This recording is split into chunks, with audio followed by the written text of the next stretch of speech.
بسم اللہ الرحمن الرحیم۔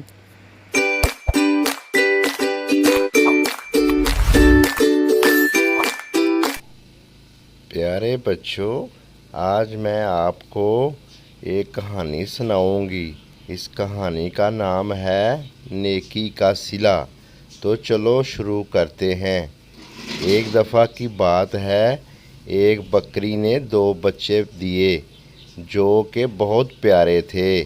ایک دن بکری بچوں کو کہتی ہے کہ تم نے زیادہ دور نہیں جانا، میں کہیں کام سے جا رہی ہوں، میں تھوڑی دیر بعد آ جاؤں گی، تم نے کہیں باہر نہیں جانا۔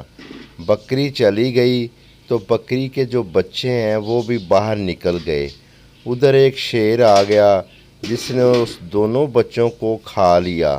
جب بکری کام سے واپس آئی، اس نے دیکھا کہ اس کے بچوں کی تو ہڈیاں پڑی ہوئی ہیں اور اس کے بچوں کو کوئی کھا گیا ہے، تو بکری بہت پریشان ہوئی۔ دودھ پینے والے اب بچے نہیں رہے تھے، اس وجہ سے اس کو درد ہو رہی تھی، تو بکری ادھر ادھر گھومنا شروع ہو گئی۔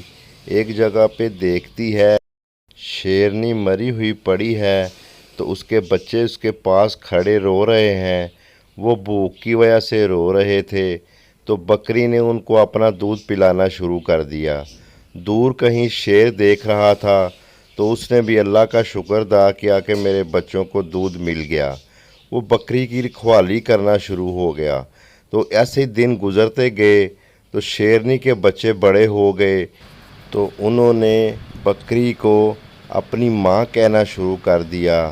انہوں نے اعلان کر دیا کہ ہماری ماں کو کوئی بکری نہیں کہے گا، یہ شیرنی ہے اور یہ ہماری ماں ہے۔ میرے دوستو، اس کہانی سے ہمیں یہ سبق ملتا ہے کہ نیکی کبھی بھی ضائع نہیں ہوتی۔ بکری نے ان بچوں پر نیکی کی تو اللہ پاک نے بکری کو عزت دے دی، جو ہر وقت چھپتی رہتی تھی کہیں کوئی اس کو شکار نہ کر لے۔ اب وہ بڑے رعب کے ساتھ جنگل میں گھومتی، ابھی نڈر ہو گئی تھی، اللہ تعالیٰ نے اس کو عزت دے دی تھی۔ دوستو، آپ میرے چینل کو سبسکرائب کر لیں اور شیئر کر لیں اور بیل آئیکن کو بھی دبا دیں تاکہ میں آپ کو اس طرح کی کہانیاں سناتا رہوں۔ اللہ حافظ۔